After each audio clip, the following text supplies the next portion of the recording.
আজকে যে মুভিটা নিয়ে একটু আলোচনা করব সেই মুভিটার নাম হলো ওয়ান্ডার ওম্যান, যেটা হলো ডিসিইউ ইউনিভার্সের ৪ নাম্বার মুভি। কারণ এর আগে আমি ৩টে মুভি নিয়ে কথা বলছিলাম, যেগুলো ছিল ম্যান অফ স্টিল, তারপর ছিল ব্যাটম্যান ভার্সেস সুপারম্যান যেটাকে বলা হয় ডন অফ জাস্টিস, এবং ৩ নাম্বার যে মুভিটা নিয়ে আলোচনা করছিলাম সেটা ছিল আপনার সুইসাইড স্কোয়াড ২০১৭ সালের। তো এই সিরিয়ালই ৪ নাম্বার মুভি হবে এই ওয়ান্ডার ওম্যান, যেটা ২০১৭ সালের। এই গল্পের শুরুর দিকে দেখা যায় যে আমাজনদের একটা দ্বীপ থাকে, যে দ্বীপের নাম হলো থেমিস্কিরা, যেখানে তারা বসবাস করে বা থাকে। সেখানে একটি মেয়েকে দেখানো হয় যার নাম হলো ডায়ানা, এবং সে হলো আমাজনের রাজকন্যা, এবং তার মায়ের নাম হলো রানী হিপোলিটা। তারপর দেখা যায় এই যে হিপোলিটা, সে তার মেয়ে ডায়ানাকে বলে যে এরিস নামের একজন আছে যে হলো যুদ্ধ এবং সংঘাতের দেবতা, সে চায় মানব জাতিকে ধ্বংস করতে এবং আমাজনরাই একমাত্র তাকে থামাতে পারে। তারপর দেখা যায় একজন আমেরিকান পাইলট যার নাম হলো স্টিভ ট্রেভর, সে ভুলবশত এই আমাজন দ্বীপে চলে আসে এবং তার কাছ থেকে ডায়ানা জানতে পারে যে বাইরে প্রথম বিশ্বযুদ্ধ চলছে, এবং ডায়ানা মোটামুটি এটা বিশ্বাস করে যে এই যে যুদ্ধ, এই যুদ্ধের পিছনে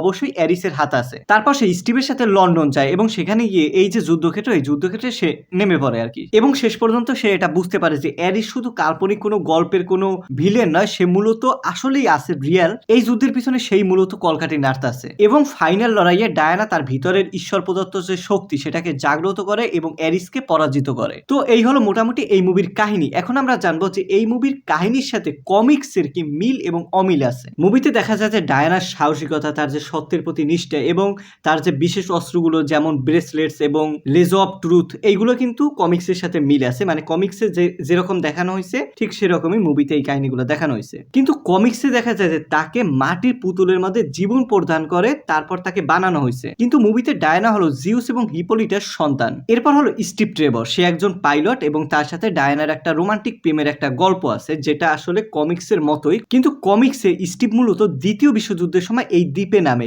বাট মুভিতে কিন্তু দেখানো হয় যে দ্বিতীয় বিশ্বযুদ্ধ না, এটা ছিল প্রথম বিশ্বযুদ্ধ। তার মানে দ্বিতীয় বিশ্বযুদ্ধকে এক্সচেঞ্জ করে আপনার প্রথম বিশ্বযুদ্ধ দেখানো হয়েছে। তারপর হলো রানী হিপোলিটা, তিনি হলেন মূলত থেমিস্কিরের রানী এবং ডায়ানার মা। এই জিনিসটা কমিক্সের সাথে হুবহু মিলে আছে, এবং মুভিতে তাকে অনেকটা রক্ষণশীল মনে হয়, কারণ সে আসলে ডায়ানাকে এই দ্বীপ ছেড়ে যেতে দিতে চায় না, মানে তাকে বাইরের জগৎ থেকে দূরে রাখতে চায়। কিন্তু এই বিষয়টা কমিক্সের সাথে অনেকটা অমিল আছে, কারণ কমিক্সে এই ব্যাপারটাকে এরকম ভাবে দেখানো হয় নাই। তারপর হলো এরিস, যে হলো যুদ্ধের দেবতা এবং এই গল্পের প্রধান ভিলেন, আর তার এই উপস্থিতি কমিক্সের মতোই আছে, এখানে মিলে আছে। কিন্তু কমিক্সে এরিস মূলত একটা দানবীয় পোশাক পরে থাকে, কিন্তু মুভিতে দেখা যায় যে সে ছদ্মবেশে থাকে একজন ব্রিটিশ রাজনীতিবিদ হিসেবে। তো এইখানে একটু ভিন্নতা আছে কমিক্সের সাথে, বাট এটা বলা যায় এই মুভি এবং কমিক্সের মধ্যে সব থেকে বড় অমিল হলো টাইম।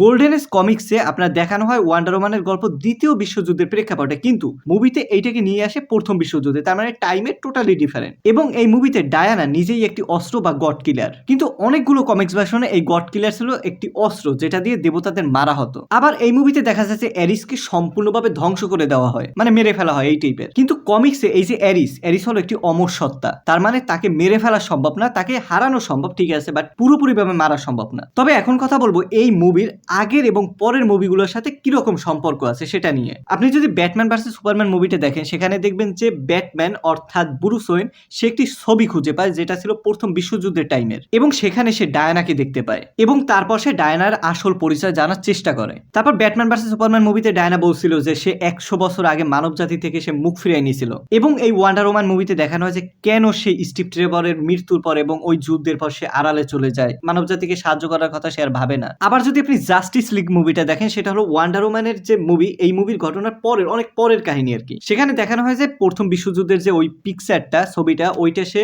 মানে ব্রুস ওয়েন সেটা আসলে ডায়ানাকে ফেরত দিয়ে দেয়, এবং যেখান থেকে তাদের বন্ধুত্ব শুরু হয়, এবং তারপরেই তারা এই যে জাস্টিস লিগ এটা গঠন করে। এবং এই জাস্টিস লিগ এই মুভিতে আপনার আমাজনদের যে শক্তির উৎস এবং তাদের ইতিহাস, এইগুলো খুব ভালোভাবে দেখানো হয়েছে।